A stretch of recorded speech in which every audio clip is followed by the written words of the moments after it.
We don't need one agency to burn 1 million hectares. We need 1 million people to burn 1 hectare. Sometimes there's like a purpose, right? Like you try to get away from things, but like the creator has kind of a plan. We know fire is important. It's an important like spiritual ceremonial element. It's important for clearing the land and doing good things, but it also can be very dangerous if it's not used in the proper way. This is like why we do this work, right? Like the fire aspect's important, but the return for people to be able to see that what they knew was right.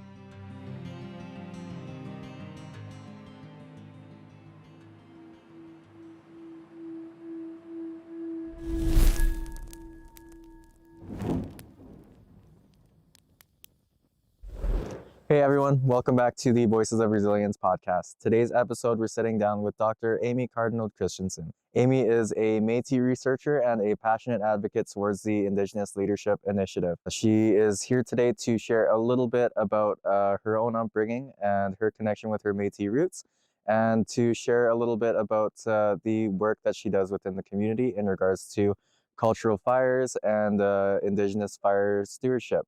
Both of those things I had no idea about before I met Amy, and it was so enlightening to sit down with her and to get a full perspective on how the element of fire has affected our people throughout the years, throughout the generations, and how we used to use fire to help comb the lands and to help steward the land and the trees to keep a healthy forest. And to get her perspective on how this biome worked pre-colonization is so cool to hear in her own words. Till then, enjoy the rest of the episode. Hi.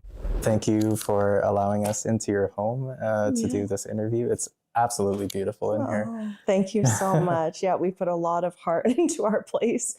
Absolutely. And we love having all like the natural elements in here. So it was a lot of work to do, but worth it.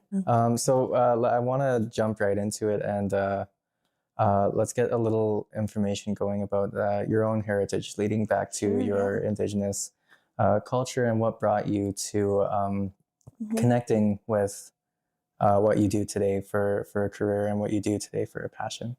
Sure. So yeah, it's funny growing up, like I never really knew we were like Métis or Indigenous. Like I always just thought that was how things were. Like, I don't know, like I have memories growing up of like hearing like my uncle doing fiddle and like having gatherings together and, you know, getting beaded, like moose hide beaded purses and stuff like that. But I just never really, you know, thought that we were Métis or anything.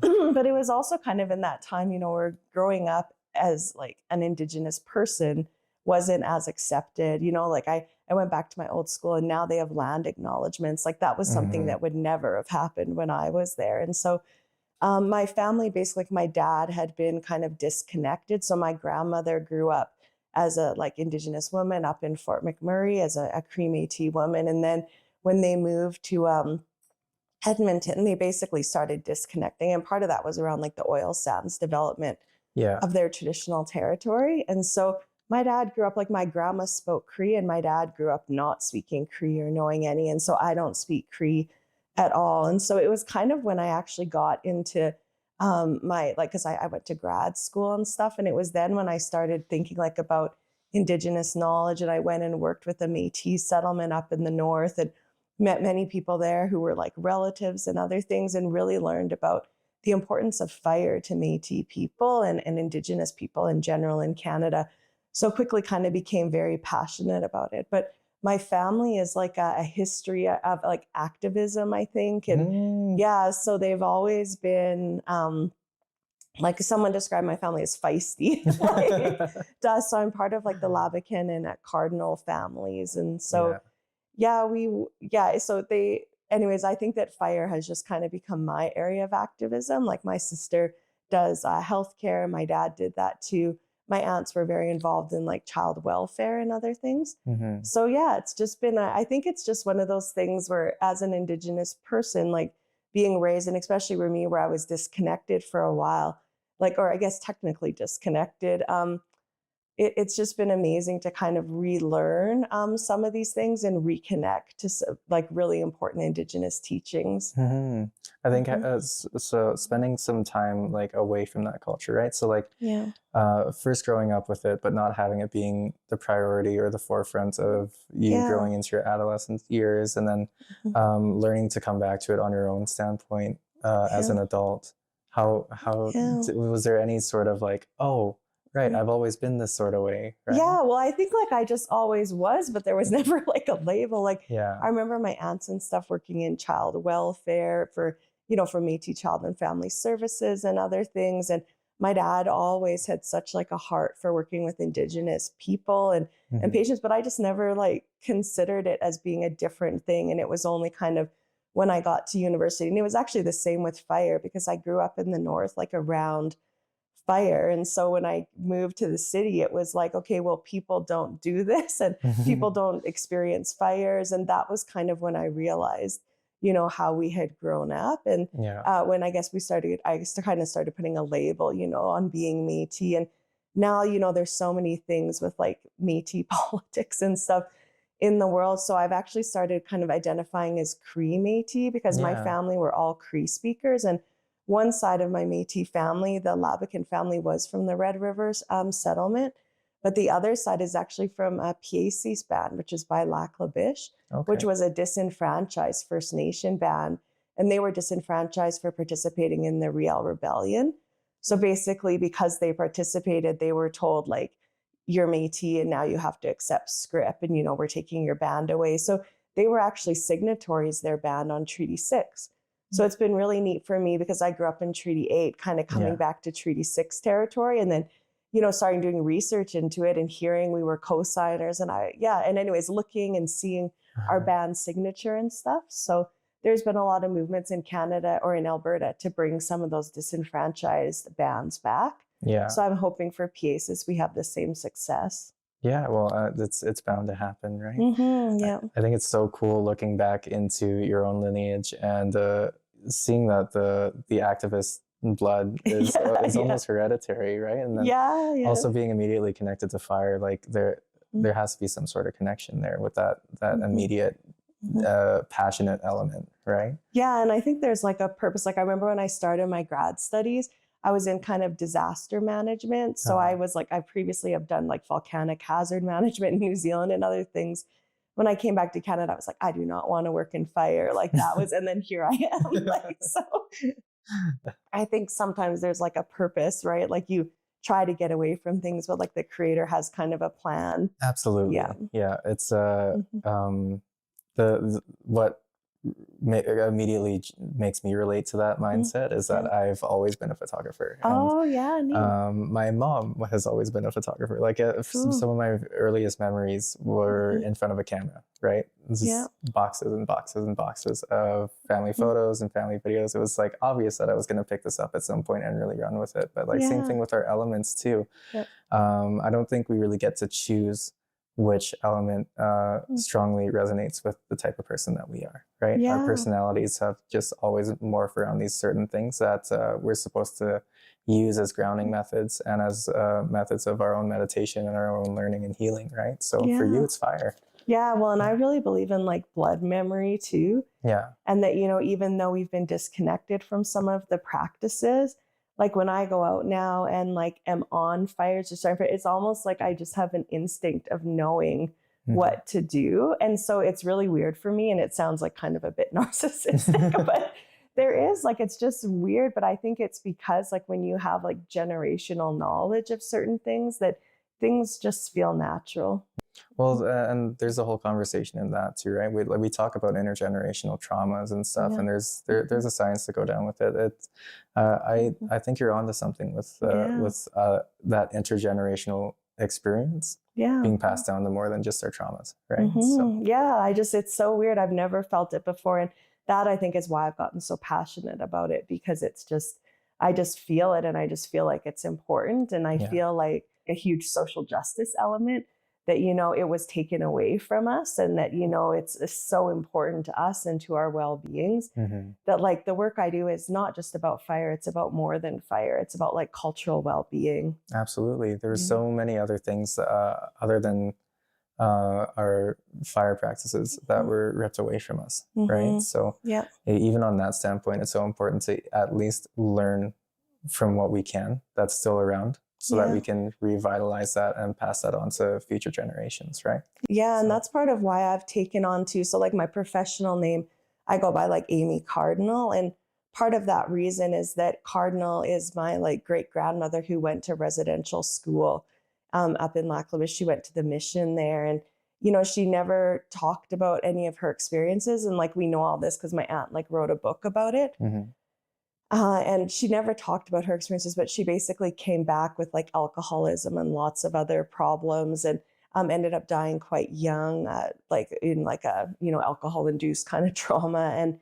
And so for me, what it is like I feel like that was all taken away from her from colonization, because her parents were both medicine people, you know, and had all that knowledge, and you know, and then when you go to residential school, right, it's like they learned that their parents knew nothing, that everything they knew was wrong, that they, you know, were thinking improperly and stuff. So when I think of that, I'm just like, you know, well, here I am in my generation where we can bring back some of these practices. So to me, it's almost like an honoring of what was taken away from her. So whenever I hear that name, I'm like, this is why we're doing it, right? Because of what happened to our ancestors. Yeah. Wow. To come from a family of medicine people, and then to also to be disease stricken, and to ultimately die from bad medicine, right? From alcohol, that's the crazy irony of what colonization brought to our people, right?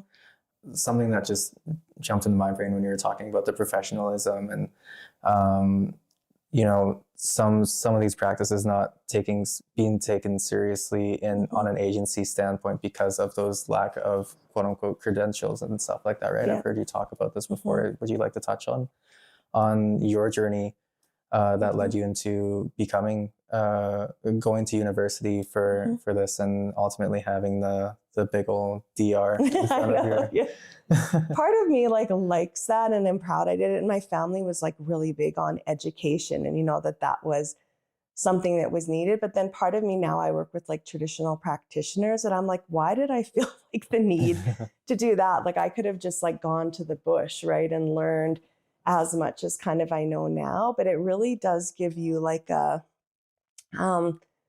I don't know, the ability to step into certain rooms that you might not have been able to when you have that designation of like the Western education. So like for Indigenous people, we used to use cultural fire on the land. And so that was basically like not the fires we see of today, but where we used to put fire in good ways on the landscape. And basically what we see now are these forests that we call natural, but really they're overgrown and not properly stewarded. And that's why we see these like out of control fire events. So part of when colonization happened here, Indigenous people were out on the landscape burning, and they were working kind of in harmony with lightning, which is a really important relative that we have. You know, there would be lightning fires, but they weren't scared of them. They knew that there were proper benefits to lightning. And so some of those benefits include like the increases in berries. Like when we put our fires on the landscape, you get better berries, you get like better medicines growing in, you get new grass that attracts deer and moose and other things to the area that then makes them easier to hunt. And so it's really an important practice that has been lost. And so part of that, you know, was residential schools. The other was the Indian Act, where people were removed from being able to go out on the land and actively, you know, participate in activities. You had to have a pass to be able to do that. And so for me, like part of what I've gotten into is when I went up north, I started hearing about this cleaning the land. We need to clean the land. And I was like, what is cleaning the land? But then working with the elders up there, you know, and they were very generous with me because we were related. And so I started really learning about like the importance of Indigenous fire practices. And so it's burning at the right time of the year, like in either the early spring or late fall, when we can control the fire and how the fire moves on the ground to get those effects. So by combining that with kind of my Western education, which was in kind of social science and doing ethical research with Indigenous people, you know, I was really able to kind of start to paint a picture of what Indigenous fire practices on the land would look like. So the duality between the two, right? You can put the Western mindset of education and of sciences to something that was already here generations and generations ago that is now being proven to help the issues that we're seeing with our forests that have come from our modern practices, right? So well, and that's been the frustration for Indigenous people, is that we have this knowledge about fire, and like when the settlers came, they came with like these European forest practice mindset where it was like, you know, this is what we need to do because this is what we do in Europe and this is what's successful. But it's like, no, this is the boreal forest in many areas, and like these are people who've lived successfully here for millennia. So why wouldn't you listen to them? But anyways, they didn't. And so it was really frustrating for Indigenous people, right, to have to sit back, watch these landscapes get degraded. And then now what we're seeing with climate, like, so when we incorporate that bad forest management practice, then with climate change, we're seeing these huge out of control fire events. And so for Indigenous people, we continually are put on the sideline and not allowed to participate in like decision making around fire and firefighting and other things in our territories. So it's been really hard for people. And so that's what we're trying to push towards. Well, on that perspective too, with practicing these Indigenous cultural fire methods and seeing how drastic these forest fires are getting from year to year to year, like it's gotten to the point now, like every summer in Alberta and in BC, you're just waiting for some sort of disaster to come. Like it's not so much summer anymore, it's fire season, right? Smoke season. Smoke season, yeah, absolutely. And that's the thing about fire, is that, like, you know, we have floods, like floods are bad too. We're getting more of those, but floods really impact like a local area. Where with fires, they also severely impact a local area, but with smoke, they can impact people like hundreds of kilometers away. And so one of the frustrating things too for Indigenous communities is that lots of communities are remote or in areas that are really at high fire risk. And so we face like disproportionately like the biggest impacts from these out of control fires, yet we're not allowed to do any kind of decision making around them. So in a study we did, like looking at wildfire evacuations across Canada over the last 42 years, we found that like 42% of wildfire evacuation events are of Indigenous communities in Canada. But we only make up like 5% of the population in Canada, and probably even less that actually live in those remote communities, right? Like we have a big urban reserve or urban population and things. So when you think about those people, and we also found that Indigenous communities are repeatedly evacuated. So, you know, lots of times we'll see if a community is impacted by fire, there's kind of changes made, right, to reduce the risk. But for Indigenous communities, you just send them home and the same thing happens. And many of the communities as well are fly-in only. So, you know, they don't have road access. They're very remote. They might have an ice road in the winter, but in the summer, they don't have anything. So they tend to get evacuated a lot because of smoke, because what smoke does is it impedes basically the ability to get aircraft in to evacuate them if the fire, you know, became a risk to them. So even though the fire might be kilometers away from them and not an immediate risk to the community, they still have to get evacuated. And when they get evacuated to like really remote to really urban centers. And so we've had elders before that like don't speak the language. They end up in Ottawa. They don't know how to read street signs. They've like never seen an escalator. They get like really sick from eating the food. Another really big problems we're seeing with evacuations of these remote communities is basically drug and alcohol addiction. So lots of the communities are dry, right? And then they get flown to these places. And there's been instances where drug dealers know there's new clientele, so they'll come to a hotel with evacuees and offer drugs for free. And so people get addicted and then don't return home to their communities. So that's what I say about fire. Like, it's not just fire, it's all the compounding things around fire that affect mental and physical health. So, I see a strong disconnection of cultural understanding when it comes to this sort of thing, right? So to like the bare minimum is to evacuate these people. And even that's not being done in a way that respects the people that you're evacuating. And then you send them back to fend for themselves. And you also don't accept that they have their own ways to practice fire safety as well. So 100%. Yeah, it's it's a totally loaded gun, right? discounted. Yeah. Yeah. And we have to, like, even for the smoke, it's like, well, we could make like buildings that are smoke safe. Like they have these things called air scrubbers now that basically will take in, especially like really smoky air and purify it, right? So you could, like, this building, you could outfit with something like that, and people could just come and stay here instead of being flown hundreds of kilometers. And that's even the expenses, right? The study that we did estimates that these evacuations are costing Canadians about $4.7 billion over the last 40 years. So like, it's not chump change. No. It's expensive. And Yeah. so to me, and with the work I do, the easier solution is to empower local communities, right? To bring back Indigenous cultural practices, to bring back healthy, properly stewarded landscapes so that communities aren't constantly experiencing this. Yeah. It seems easy, but it doesn't happen. Like, it's frustrating. Well, something I've noticed when it comes to, so we've had a good range of different experts in their own fields that have come onto this show and have shared different aspects of, you know, the Indigenous experience, both urban Indigenous and in more rural areas like Rocky Mountain House and like even smaller towns than that. And a lot of what I'm seeing mirrored in the issues that are happening between what we're talking about today with fire safety and like with addiction and with incarceration rates, is that it's not so much a lack of funding, but it's a lack of intentional funding and education that comes along with that, right? Yeah, and I find a huge still paternalistic relationship where it's like the government, you know, and other entities like the Red Cross and others are funded, and then they come in like to help, right, or to do things, and instead of basically funding Indigenous people to do their own work. So when you have all these middlemen in between, like the funding source and Indigenous people, what we're finding is that not much money actually goes to the communities at all. Absolutely. And it's I don't know, it's for lack of a better term, it's a very colonistic mindset of that help still. Like it's almost, it's missionary based. Like it's very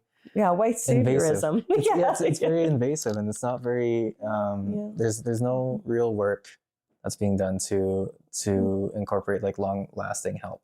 Yeah. Right. It's just you come in guns blazing in what you know helps communities on a very basic standpoint of what your basic community needs. But every community is different, just like how every person that you come across is completely different with their own needs. Yeah, 100%. Right? And it's so unique in fire. And that's part of the thing, is that lots of the things that have been done, it's been really like you said, a one size fits all. So they go into the communities with a program and then the community doesn't want to do it. And it's like, well, that's because they're not respecting like cultural knowledge, cultural sovereignty, like autonomy of the community. But that's one thing where fire gets interesting, because it's like, I always say I should have taken a degree in like politics or law as well. Because it can be very political. Oh, it's just like, and so you think like, for example, so say I'm working with a First Nation and they want to burn, like do a small cultural burn in their territory. So what they designate as their territory, which is off reserve. So the government will say, no, that's Crown land. There's different acts and regulations that apply there. You can't do it. And so people are like, well, why don't you just let them? And they'll say, well, no, it's too big of a risk. But what I think the ultimate thing is that if they say yes, then that's saying a declaration basically to the nation that that Crown land is their territory. So then it opens up, exactly, but then it legally opens up like a powder keg of, you know, then there can be all sorts of different land claims, which in my opinion, there should be like 100% land back. Yeah. Like totally supportive of that. But I think that that's one of the stumbling blocks we're seeing here, is just like this, where I think people on the surface are always supportive about cultural fire and Indigenous practices, but when it actually comes to like real action, we don't see the same level of support. Yeah, and you know, there's that conversation between the whole Truth and Reconciliation Act in general of how it's supposed to be helping heal our people, but it can be very easily misconstrued to being like a stage to for us to perform on those days and stuff like that. And it's the same thing with any other act to try and change the trajectory of our Indigenous traumas that are still happening today, right? Like on the surface level, absolutely people are showing up for donations or this or that or the other thing, but anything that actually goes in deeper to change our regulations is always seemingly somehow being put on hold. Yeah, and there's Right. a really good discussion like in the academic community right now about this concept of like allies versus accomplices. And I really like it because it talks about, especially in this reconciliation era, there's this big movement in allies. So people who, want to learn about Indigenous people, like you said, the cultural activities and other things, like on the surface, they're supportive. But when it actually comes to doing things, like that's when we lose people. And so there's all different types of allies, like the white savior allies, right? Like, well, we'll go to help and we know what to do. But then there's like, research or academic allies where it's like, well, we'll come and we'll research you. And like, then they benefit, they get publications, they get tenure, and the communities don't really benefit from anything. And so in this one thing, and maybe we can link to it, there's like all these 10 different types of allies that aren't working for Indigenous people. But then they go into this idea of accomplices. And that's where, that whole idea of like getting uncomfortable, of like putting yourself at risk. So I say to people like, we don't need you to go get arrested for something, but it's the kind of thing like where something comes up and where you're working, like for example, fire, and someone comes in and says like, well, there's an Indigenous community that wants to do fire management in this area. Like, don't just sit back and say like, well, our acts and regulations don't allow that. Like, somebody wrote those, like those can be changed. So like, use your voice, speak up, like make yourself uncomfortable at work. Like it's okay to like push the agenda. And to me, that's that real form of like accomplice that can really change things. Absolutely. Well, and that's a whole other conversation, is that we've seen these regulations and we've seen these laws that were, written by people that have been dead for generations now. And we've seen those be changed for the benefit of our bigger corporations and our oil companies and stuff like that. But when it comes to benefiting the actual people that are paying taxes and working their butts off just for a living or to survive, it just doesn't happen, right? Yeah. And there's all that conversation of, oh, it's in the regulations, we can't do anything about it. It's like, we've seen you guys do change it, things. Yeah. Well, and there's a big thing, like, so with fire, there's a huge safety aspect, right? Like, we know fire is important. It's an important, like, spiritual ceremonial element. It's important for clearing the land and doing good things, but it also can be very dangerous if it's not used in the proper way. Yeah. And so that's something like when I'm teaching, like for Indigenous people, like we have governance, we have protocols about using fire on the land. Like, you don't just come to like a lecture with, like, even me, I would never just go out and like just start a fire. Like, you have to like have the proper governance with like, your elders, other people. And so it's very similar, like other, where they have like qualifications and standards, right? Like there's certain people who are able to do that, who have the knowledge, other people who are learning. So it's done like in a very safe, respectful, responsible way. Yeah. And so that's one thing for me that I think lots of times, like they look at us and fire and they're like, well, they're just, it's one guy actually said in a meeting, like this non-Indigenous guy, like, well, then Indians are going to be burning everywhere. And I'm like, hey, that is so disrespectful. Unbelievably it's like disrespectful. not even funny. Like, yeah. But also like, yeah, like, that's the ultimate goal. Yeah. But like you could definitely phrase that better. But like at the end, like it's still being like disrespectful of like, just imagine someone's just going to go and throw a match. Like, and that's one thing I think even within our communities, because people do that, right? Because people haven't been taught that proper relationship and the proper respect for fire because of that disconnection. Well, and that's why I like what's drawn me back to understanding my own beliefs has been our Indigenous teachings, because they just make so much sense in the overall balance of what everything needs in order to create life, right? And our medicine wheel teachings, connecting to our elements, teaches us that balance, and it teaches us of that respect, and it shows us what can happen when you go too far in any direction, right? So too far of an extreme with fire creates forest fires. It can destroy homes and it can kill people. But when you learn to respect it, it can be the deciding factor on whether or not you live through a harsh winter. 100%, right? yeah. So we've started defining, like, so I work with a group called the Red Fire Lab, and it's an Indigenous like fire research lab. And so we've started defining like Indigenous fire stewardship as basically any activities around fire management where Indigenous people are asserting their rights.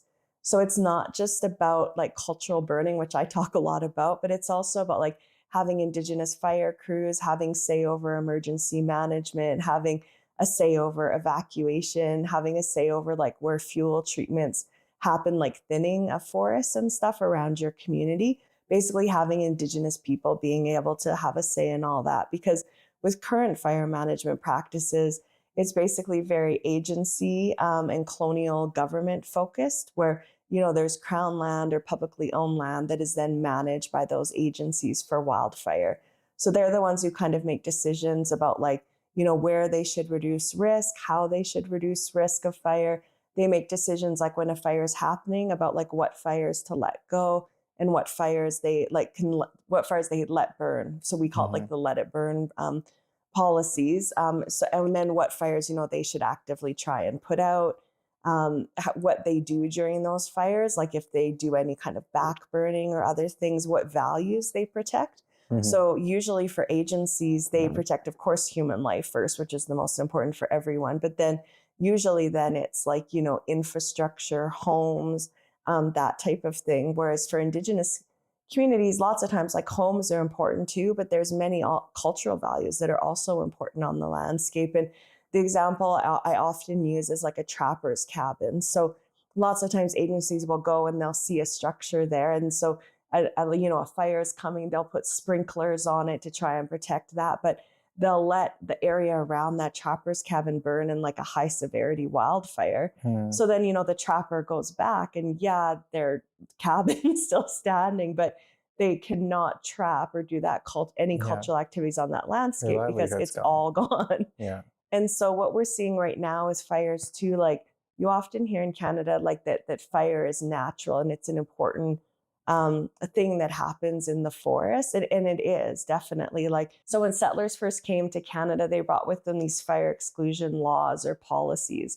And that was kind of following their European fire management practices, where they thought that fires were of danger to like watersheds, to timber sources. And so, they came over and just saw these fires burning and burning all this timber that was worth a lot of money. And so they're like, okay, well, we need to put those out. So the first fire like exclusion campaign was actually in 1620 in Newfoundland in Canada, where they basically said, any fires need to be actively put out and Indigenous people can't set fires and all these different things. And so that basically has spread across Canada as the rest of Canada was colonized. So basically then we got really good in Canada at putting out fires that happened on the landscape. But because fires are natural, like the forest wasn't getting those fires recurring, which basically reduced the amount of vegetation in the forest that's there to burn. Yeah. So they so what happens then is now, because we've excluded fire, we have really unhealthy, overgrown forests with lots of like dead vegetation in them.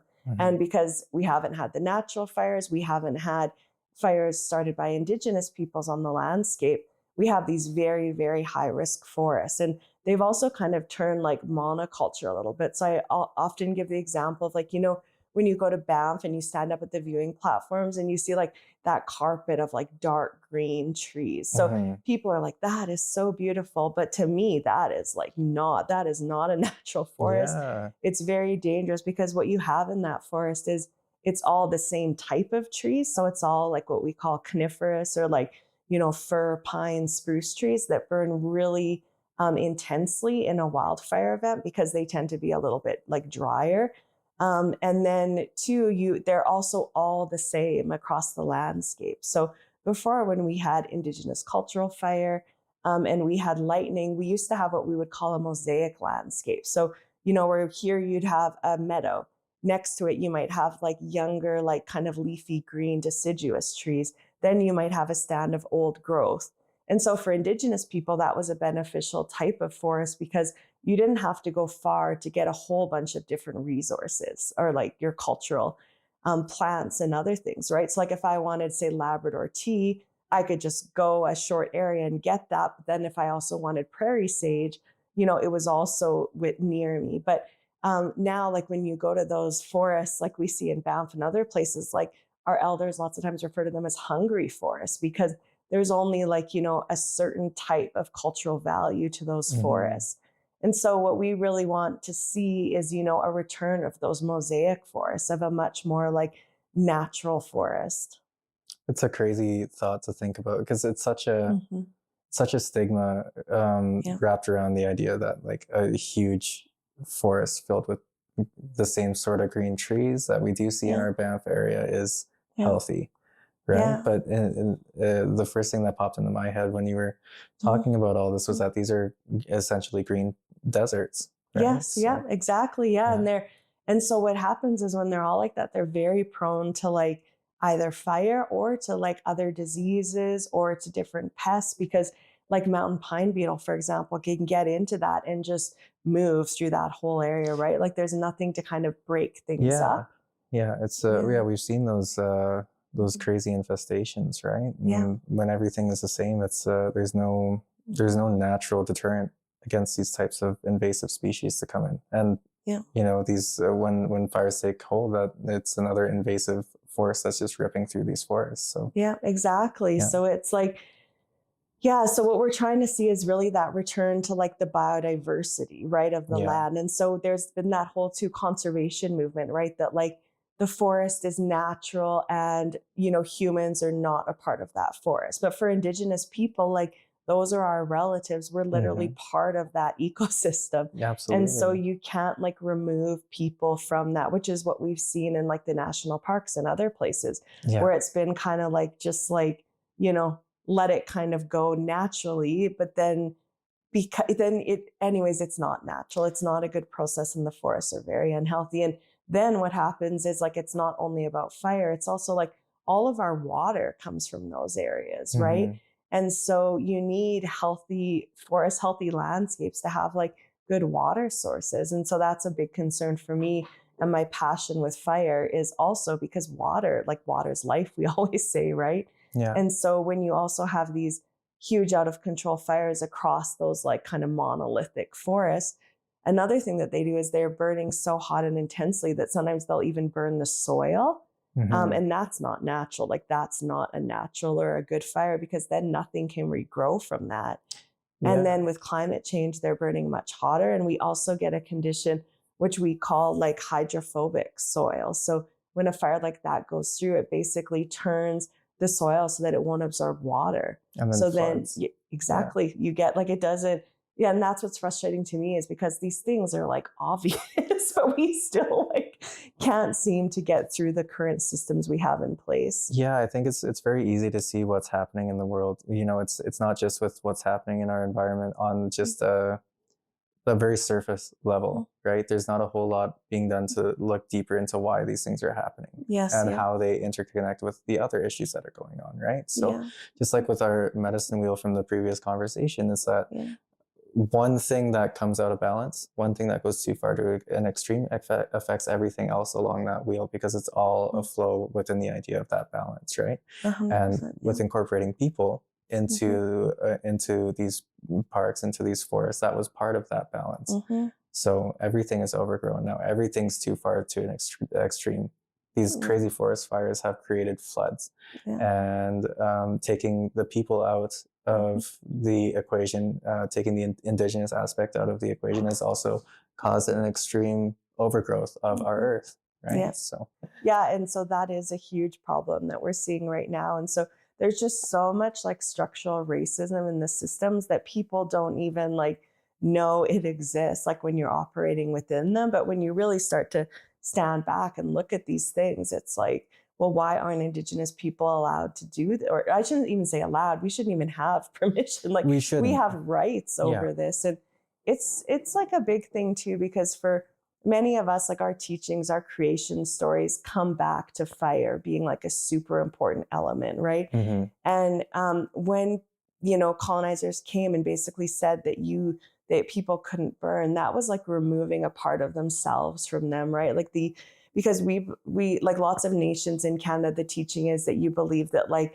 creator gave us this responsibility to steward the landscape, right? And one of those ways we can steward is through fire. So Hmm. when you're not allowed to do that practice, you're not allowed to fulfill your cultural obligation, which then means like, are you even an Indigenous person, right? Yeah. Because you can't practice your culture. And so I remember like talking to one elder, we went into their community. This was about 10 years ago, before cultural fire was really gaining like its popularity, that it kind of has a little bit more now. And he was just saying to me, like he was on oxygen, all these things. And he's like, if you're able to burn, he's like, I will come out there. And he's like, because for me, he's like, it'll be seeing the return of something and it will make my grandfather happy. And he started like bawling. And I was like, this is like why we do this work, right? Like the fire aspect's important, but it's also just the return for people to be able to see that what they knew was right and was important and was a good way to be on the land. Absolutely. Yeah. Well, and that's where I view the whole land back movement in general too, right? It's there's so many harsh and wrong, racially disturbing conversations of what people's ideas are of land back. Like we're not taking anything from anyone, but we're wanting to have that agency over how things are being run on this land, right? Yeah, well, and in Canada too, it's like I always tell people, because I hear that too, like they're coming for our houses. Yeah, and it's like, where are we gonna go? It's like no. It's like we're not gonna. Although we like, yeah, technically that's what happened to us, right? Is that they just So, but like we won't give you guys that same courtesy. Exactly. Yeah. So I think for like what I think when I think of the land back, like it's like I think the stats are that like only 0.9% of the land in Canada is like owned by Indigenous people. And then I think it's like 15 or 7% is private ownership. But the rest is all this like what we call crown land or publicly owned land in Canada that's managed by agencies.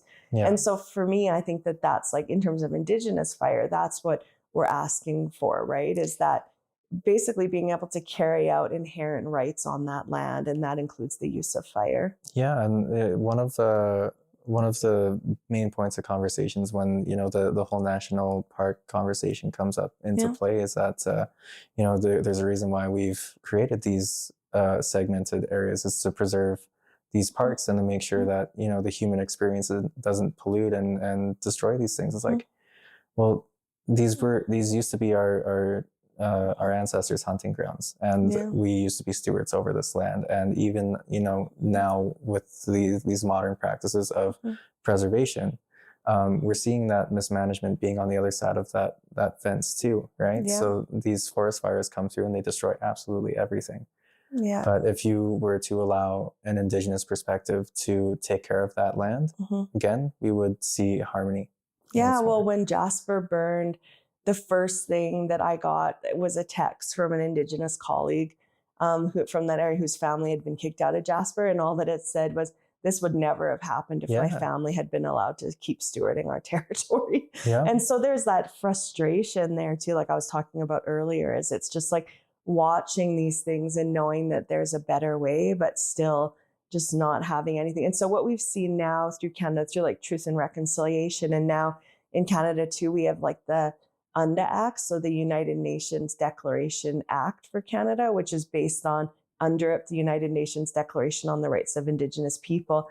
And one of the articles in there says that Indigenous people have the right to steward their territories. And so lots of times people don't think of that with fire, but that's what we're really starting to push, is that, even in the national parks, that act basically then gives us the right to steward territory using fire. And I mean, we've seen too, like, I want to say too, that like for agencies, like they don't always get it right either, right? And there's lots of mismanagement from agencies. There's lots of people who are doing things that they shouldn't be doing. There's lots of bad decisions that happen that are because they have agency backing behind them. Lots of times are swept under the rug and other things. And so my thing for Indigenous people too is that we also have to like be allowed to go out and to learn. And even if we make mistakes, like that's also okay, because everyone does. Like agencies aren't perfect either. Absolutely. Well, the contrast that you're living with the experience that you've gained through going through the Western ideology of what education is, and having your Indigenous backing behind you as well, I think that's a perfect lead into the conversation of how can we incorporate what is already currently happening, the modern agencies of these land stewardship companies, and what we're currently doing for our forests, and how we can properly connect them to our Indigenous ways again. Yeah. I'd love to get your perspective on Yeah. So three this of is those. one thing, like I was saying, that since basically the 2017, 2018 fire season, which was basically when there's a lot of big fires in British Columbia, there's been kind of a real attention push on cultural fire. And part of that was like us pushing the work that we were doing and, getting some fire keepers in BC, out speaking about how things could be done a different way, because I think the public just gets exhausted, right? And they're like, there must be a different way that we can do this. And so cultural fire then came into the picture. But my concern about it has always been appropriation and by agencies. And so basically that's where like agencies will because agencies already have prescribed fire programs, right? Where they do like their agency style of burning, which is usually risk reduction or like for ecological reasons sometimes as well. But it's kind of where they go and put, bigger fires on the landscape. They use like lots of different fuels or like helicopters to put fire and start fire. And so they already have these programs. Like lots of times we don't think that they're done in the right way or at the right season. But my concern has always been that they'll appropriate like our knowledge to basically keep pushing what they're already doing. And so what we've seen a lot is that there's like different elders that I work with who are invited to go and speak and teach agency representatives on how to burn, but then they're, as the teacher, is not actually allowed to go and use fire, but they're teaching people who then can walk out the door and go put fire. So it's really frustrating. Like, and so that's my big concern with it, is that I'm more like now pushing about like, the rights for Indigenous people, and that like my work. So I work for Indigenous Leadership Initiative, and that's our whole thing, is Indigenous leadership in these areas. So not just us advising or teaching, agencies or settlers on what to do, but actually, using our power and our rights to have them step aside, cede some authority to have Indigenous leadership in these spaces. When I've seen agencies try to implement it, it's never right. And that's because agencies don't have culture. Yeah. So how can agencies carry out cultural practices when they're basically colonial settings, right? And they run on colonial regulations and acts and policies. And so in order, like cultural fire, if you don't have the culture part, you can't have a cultural fire. Absolutely. So that's why the Indigenous leadership component is so vital. Yeah, it's well, you've seen it face to face too. Of it's the same mindset of what we see with our Truth and Reconciliation Act too. It's mostly just the theater of it, right? Yes, yeah. And then the pattern just keeps perpetuating. Forward and forward, and the theater is exactly it. So agencies will come out and like support a burn, and so they'll have like Indigenous people there burning a small area, but they're the ones that have allowed that burn. You don't see in the background, but they're there with their fire trucks and everything behind the scenes because we don't know what we're doing. And so it's just like, for me, that's the frustration. Yeah, it's that. For me, this isn't a permission thing. It's something where it's like about assertion of rights. Yeah, and there needs to be an understanding that the severe amount of, the severeness of our forest fires and the ramifications, the consequences after those fires are then put out are not due to our Indigenous practices. It's due to the modern agency and how we've been going about these fires for so long. Post-colonial. Yeah, right? In the wrong way. 100%. Exactly. Yeah. So get rid of what doesn't work and take in what has always worked. Yeah. Right? There needs to be a humbleness to that. And, to pull it back into culture, growing up or being taught our Indigenous traditions and, our medicine wheel teachings and our seven sacred teachings, and leading your every decision along those lines, along that blueprint instead of our post-colonial mindset. Yeah. That will help you find the humbleness to understand when something isn't working, even if it's at, your own hands that have caused that to happen, right? 100%. But there's not enough of that acknowledgement.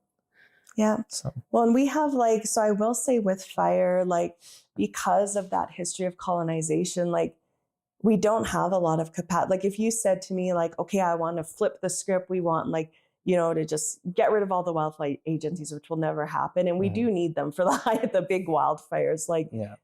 They are very good and very skilled at their craft in that. But so if you said to me, like, and take it over with Indigenous cultural fire practices, like there is a very small group of people right now in Canada, because of that history of colonization, who would have the knowledge and the expertise and the skill. And so sometimes that's what people will say to me, like, well, the knowledge has been lost. And it's like, well, no, we didn't just, and this is like what Victor says, is that like, we didn't just lose it when, someone wasn't just walking and decided to drop their cultural fire knowledge on the ground, right? It was ripped from us through colonial practices.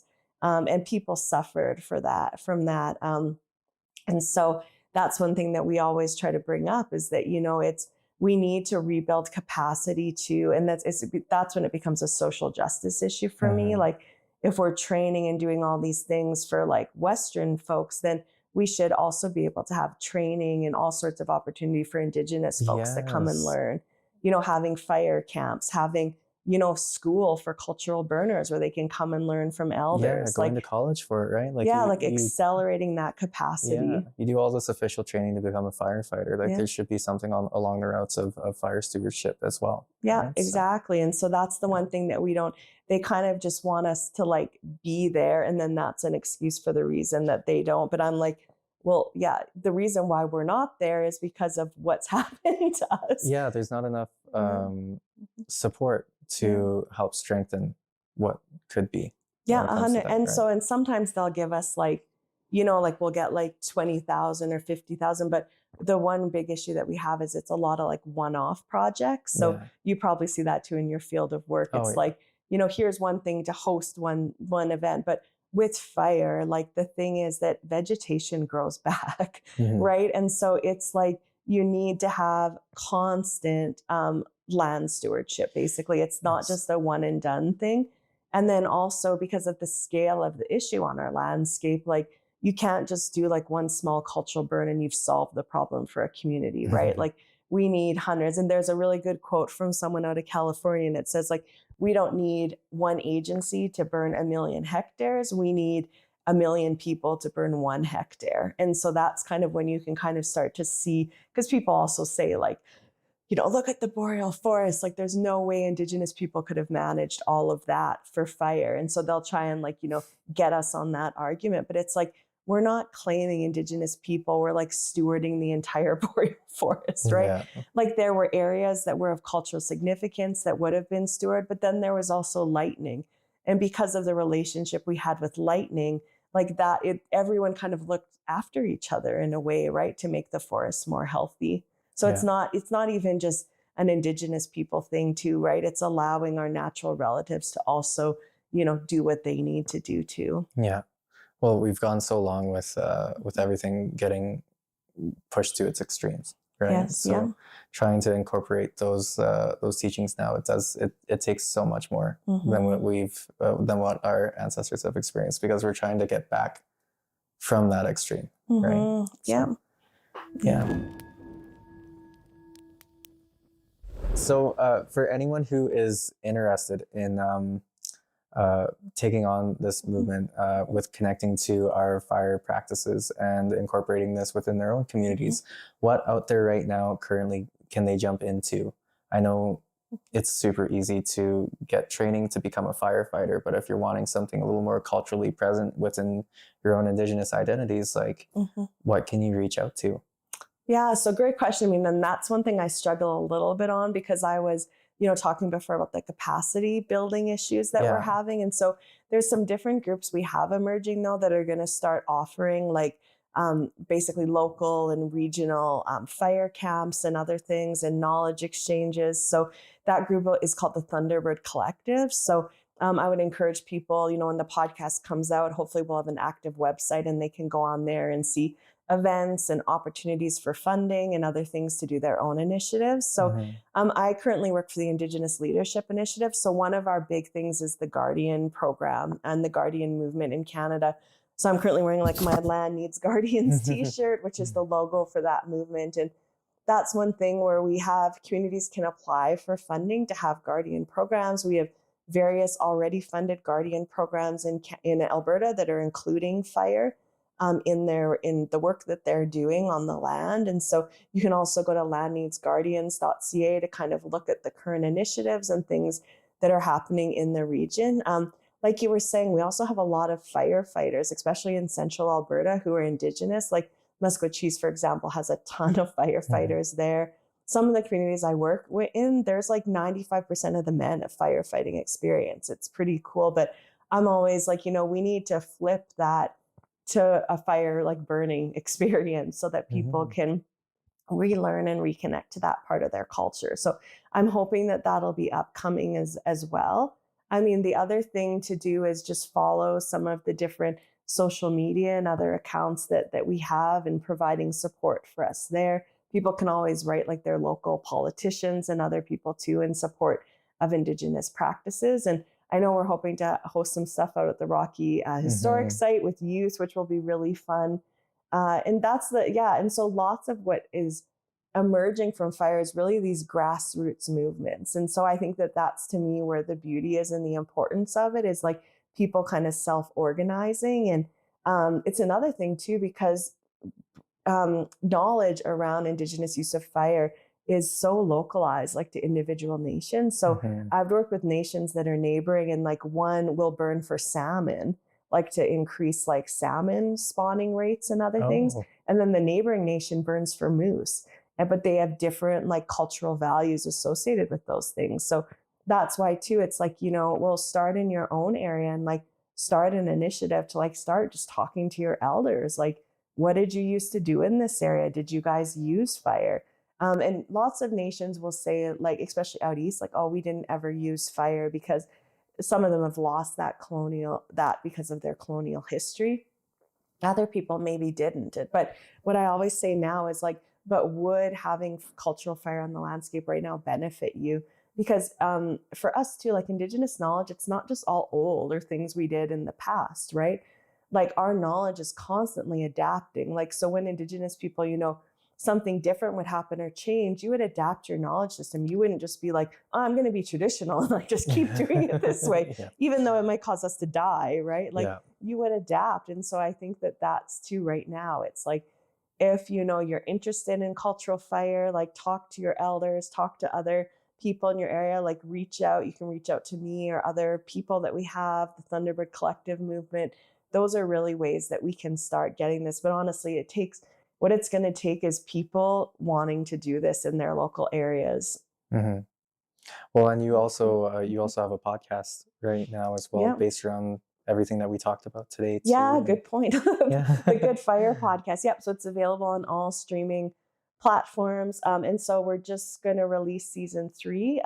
So season 1 was basically just talking with different international folks around the world, because one super cool thing about fire is that when you go to other Indigenous nations worldwide, it's like you're speaking the same language. Like I was just in Australia and working with them, it was just great. Like we burn, like they're burning for kangaroo, we're burning for deer, but it's very similar actual practices and cultural reasons behind it. And so the intent of the Good Fire podcast is to basically share best practices and what people are doing now. We try like not as much to like, complain on the podcast, because lots of us have like all these issues, but what can we do forward? What's really exciting that communities are doing? And then so season 2 was all about like fire back. So kind of like the land back movement, but basically practitioners and other people that are bringing fire back to their territories right now. And then season 3 is all about matriarchs. So women who lead in fire. And so that's one thing that's always been important for me, is especially because of the colonial history of fire, it's become very patriarchal, like male dominated, military. You've got that image of the firefighter in your mind, but lots of nations, it was actually the women that led the burning, because the women were the berry harvesters, right? And so they were the ones who knew when to burn, the intervals for burning, how to burn it. I also went to another community, and the one elder there, who was a matriarch, and she's like, no, I didn't burn. She just kept saying that. And I'm like, oh, okay. I'm like, okay, so maybe this is a more, male focused burning side. And she's like, but I was the one who made all the decisions and told them what to do. I'm like, I remember you saying on your podcast, like, who do you think is telling the men what to do? Exactly.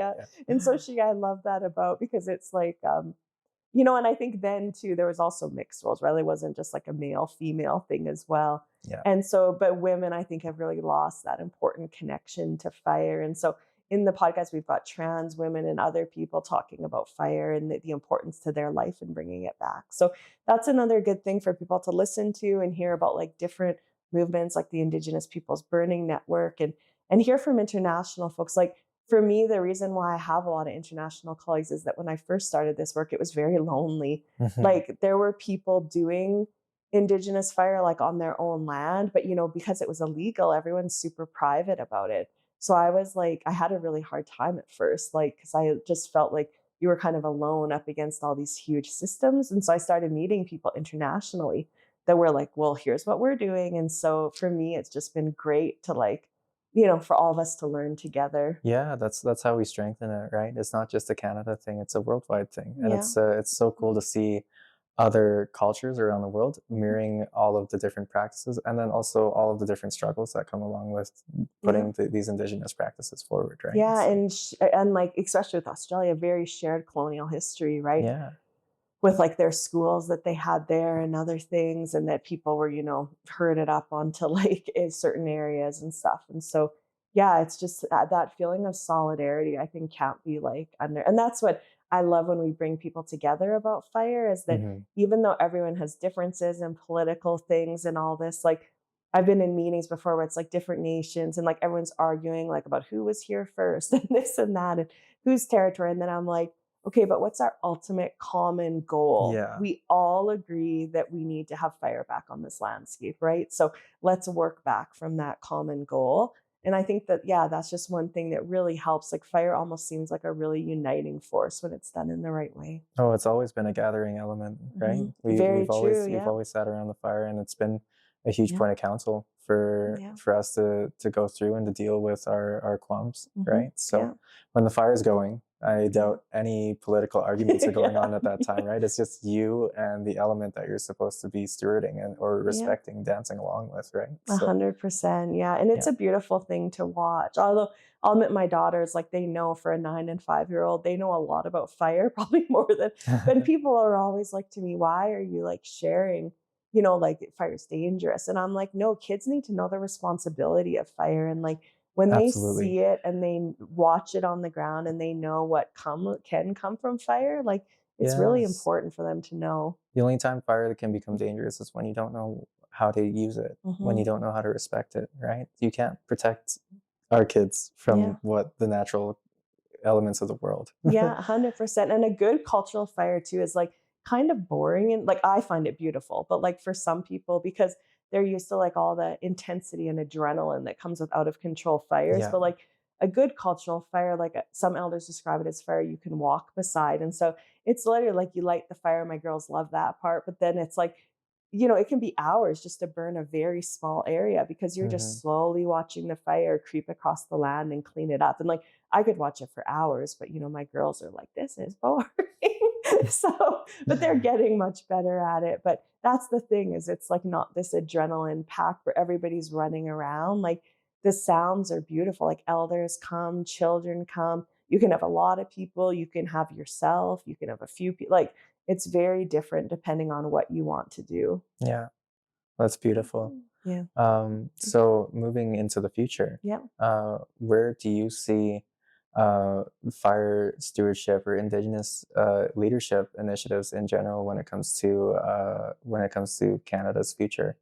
Sure. So for me, like I started out in research, right? And I kept thinking like if we produce like good enough research that shows like, how important cultural fire is to the landscape or Indigenous involvement in fire stewardship, like that will make government or agencies change their mind. And what I quickly learned was like that was very naive. And like you can produce all the good research you want, but in Canada, and I mean research is important. I still do research. But in order for Canada for Indigenous people to gain rights, we seem to only gain them through like Supreme Court decisions or collective action, right? And so that's the whole idea behind forming this Thunderbird Collective, is it's bringing together Indigenous people from across Canada who face similar issues in fire, and then using that collective voice to advocate for change. And so I'm really hopeful about what that group's going to be able to do in terms of like the higher level policy and acts that say Indigenous people aren't allowed on the land and things. I'm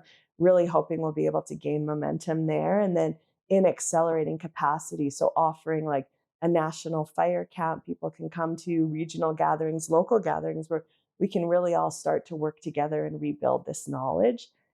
So yeah, really excited about those movements, especially. And I think too, like that, people are going to be faced with the hard truth of climate change soon. Like the fire seasons in Canada are becoming unsustainable. Like we see just a massive increase in the amount of people impacted each year by fire in the last 10 years. And it's not looking better, especially as we get like permafrost melt and other things up north. And so I think people are going to be faced that there has to be a change, right? That we can't just continue with things as normal. And so, like, I mean, the biggest thing is obviously we need to stop climate change, like, stop fossil fuel consumption, change our practices in those ways. But then, alongside that, Indigenous practices are built for adaptation. Like, we survived colonization, which is probably one of the biggest, ways a culture has had to adapt in the world to something. Yeah. So, like, for climate change, I think that's why Indigenous people, like, we acknowledge it, we know it's there, but we also don't fear in a way it, like, we want to change, like we don't want to have climate change, but we also have practices and things that we can put in place that will help us adapt to that change. Absolutely. Well, I just with any Indigenous teaching in general, it really shows the idea of fluidity, right? So our people have always been able to adapt, Yeah. right? Yeah. So, And keep, like I always say to you, like keep advocating, against fossil fuel. yes. Like there will get a point, where there is a tipping point where life will be unsustainable for everyone if we keep this current, like, Yeah. Well, capitalism, overconsumption. It's so against Indigenous teachings and stuff. And yeah. I'm hoping too that we'll see a real return, that people again will start to realize that we need to look at the ways we live and, develop a more green future. Absolutely. Well, it really comes down, if you really want to boil it down to two major decisions, it's not even your good and bad, right? It's what's sustainable and what's not sustainable. And if you're building our whole society off of a resource, off of a fuel that is not sustainable, every other structure that is being built off of is going to be that way. So it's only going to get up to a certain point, a certain boiling point before it all crumbles down, right? Yeah. But there's always been practices of sustainability. We see that with what you brought here today with our fire stewardship. We see that with our medicine practices as well. Yeah. There was a medicine for everything. Everything that we had our own medicine people. We knew how to deal with diseases. Yeah. Right. So. Yeah. No, I agree. I think that, I'm hopeful about the future moving forward, but we also need people to change, right? And to support Indigenous peoples and Indigenous leadership in many of these areas. Yeah. And find their own individual strength in their voices too, like you said, right? Like it really comes down to taking this initiative on your own. Yeah. And doing the research in your local area. Yeah. Right. Well, one of my friends too says that like every so Indigenous people like to Canada, right? But every person is Indigenous to somewhere, right? Yeah. Even settlers, you came from somewhere where your culture was bound to the natural world. That's how early societies like survived, right? And so it's going back as well for settlers, to like looking back at yourself, your ancestry, what you came from, what was important, right? And so everybody has those ties to the natural world. We just need to rediscover them. Absolutely. Nothing is a resource. Everything is a relation, right? Yes. So to find your relation with everything around you, then you're living you're living a better way, right? Dr. Amy Cardinal Christianson, thank you so much for having us here today and for being a part of the podcast, for being so open and sharing all of your passions and your knowledge with us. It was great to be here, and I wish you the best of the luck with your podcast series. Yeah, I wish you the best too. I'm excited for season 3. Thank you. Thank you again for tuning into the Voices of Resilience podcast and for staying tuned in for up to this point in this episode. If there's anything of unique standpoint that's impacted you within this episode, within your own cultural growth, please let us know within the comments, and also let us know where you'd like to see this podcast going next. Also, tune in to Amy's podcast, Good Fire. They have a couple seasons going on right now, and the new season coming out very, very soon. And they talk way more in depth of everything that we talked about during this episode. So if you are interested in fire stewardship, If you want to know how to incorporate this into your own community or want to know any of the different struggles and the successes that other people have gone through within incorporating these sort of teachings into their community, please go check out that podcast. Until the next episode, hi.